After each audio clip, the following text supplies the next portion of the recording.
تو جس طرح منہ سے بولنے سے طلاق پڑ جاتی ہے، ویسے اگر کسی نے اپنی بیوی کو طلاق لکھ دی تو لکھنے سے بھی طلاق پڑ جائے گی۔ اگر خالی پرچے پہ لکھا طلاق، اس سے کچھ بھی نہیں ہوگا، ٹھیک ہے؟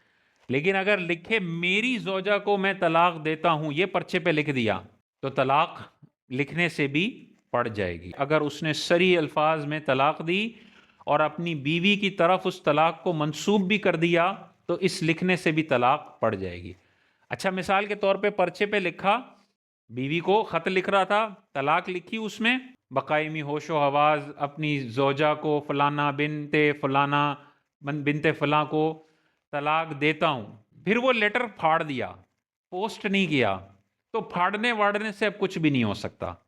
ایک دفعہ لکھ دیا، جیسے ہی لکھے گا پورا جملہ طلاق پڑ جائے گی، اور چونکہ لفظ صریح سے طلاق دی ہے تو لکھنا ہی نیت کے قائم مقام ہے، نیت کی کوئی حاجت نہیں ہے۔ بیوی کو خط لکھ رہا تھا، بیوی کی طرف منسوخ کر دیا، صریح الفاظ ہیں، طلاق پڑ جائے گی، چاہے پھر لیٹر پھاڑ دے، کچھ بھی نہیں ہوگا۔ ہاں، اگر لیٹر میں یہ لکھتا ہے جب یہ لیٹر تیرے پاس پہنچے تب تجھے طلاق ہے، اور پھر پھاڑ دیا پیج، اب طلاق نہیں ہوگی، کیونکہ اب اس نے جملہ کیا لکھا ہے، جب یہ لیٹر تیرے پاس پہنچے تب طلاق ہے۔ لیٹر تو اس نے پہلے ہی پھاڑ دیا، پہنچا ہے ہی نہیں، تو طلاق نہیں پڑے گی، کیونکہ لیٹر پوسٹ نہیں ہوا۔ لیکن پہنچنے کی کوئی کنڈیشن نہیں ہے، صرف طلاق کے جملے اس نے بیوی کی طرف منسوب کر دیے تو طلاق ہو جائے گی۔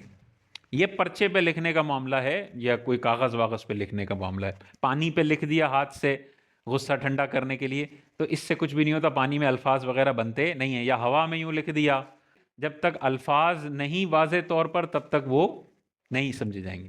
اچھا، اب آج کل کا جدید دور ہے، اس دور میں تو خط وط ہوتے تھے، آج کل کا جدید دور ہے واٹس ایپ، وائس میسج، یہ سارا چیزیں ہیں۔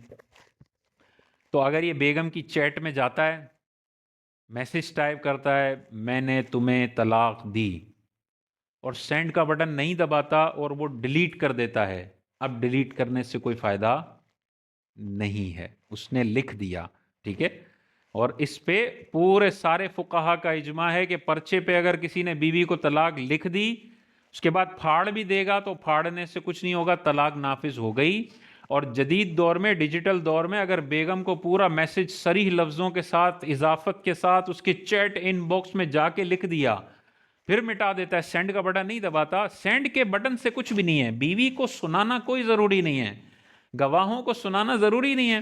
تو جس طرح بولنے میں گواہوں کو سنانا اور بیوی کو سنانا ضروری نہیں ہے، اسی طرح لکھنے میں بیوی کو اطلاع دینا ضروری نہیں ہے۔ لکھا آپ نے طلاق۔ اسی طرح خدا نہ خواستہ وکیل کے پاس جاتے ہیں اور وکیل کو کہتے ہیں کہ بھائی مجھے طلاق کے پیپرز بنانے ہیں، میری بیوی کو طلاق لکھ دو، اور وہ لکھنے ہی لگا تھا کہ اس کو اپنی غلطی کا احساس ہوا اور کہتا ہے کہ بھائی مجھے نہیں دینی طلاق، میں جا رہا ہوں۔ اب کچھ نہیں ہو سکتا، اس نے منہ سے بول دیا کہ میری بیوی کو طلاق لکھ دو، اب چاہے وہ نہ بھی لکھے طلاق پڑ جائے گی، کیونکہ صریح لفظ اس نے طلاق دینے کا اپنے منہ سے جاری کر دیا، طلاق پڑ جائے گی چاہے وہ نہ لکھے۔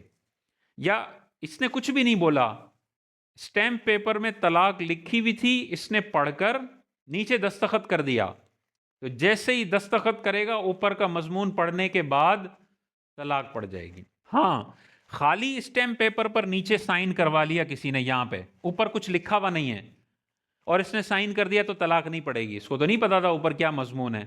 یا اوپر مضمون کو چھپا لیا، بولا نیچے بندوق رکھ کے بولا سائن کر، اس کو اوپر کا پتہ ہی نہیں ہے، اس نے سائن کر دیا، اس سے طلاق کے پڑھنے کا کوئی امکان نہیں ہے۔ اوپر کی تحریر پڑھ کے سمجھ کے، یا چائنیز میں تحریر لکھی ہوئی ہے، اس کو چائنیز آتی نہیں ہے، اور اس نے نیچے سائن کر دیا تو نہیں ہوگا۔ وہ لینگویج سمجھ کے پھر سائن کرتا ہے تو سائن کرنا ایسا ہی ہے جیسے اس نے اپنی بیوی کو خود طلاق لکھ دی ہے، تو اس سے بھی طلاق پڑ جائے گی۔